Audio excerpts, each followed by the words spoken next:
नमस्कार, all India news मध्ये आपलं सहर्ष स्वागत. मी नजीर मुलानी, ऑल इंडिया न्यूज.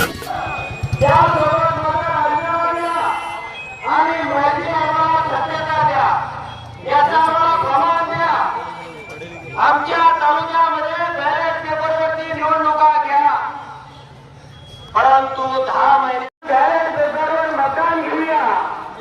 गावामध्ये असं घडू शकत नाही. आणि त्या गावाने बॅलेट पेपर छापून आणले, मतपेट्या तयार केल्या आणि मतदानाचा दिवस सुरू झाला. गावामध्ये बॅनर लावले. सगळ्या उमेदवार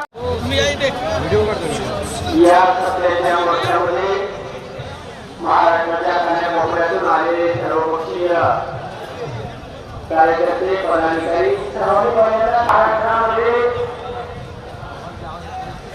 विधानसभेची निवडणूक झाली आणि विधानसभेच्या निवडणुकीचे निकाल ज्यावेळेला आपण सर्वांनी पाहिले त्यावेळेला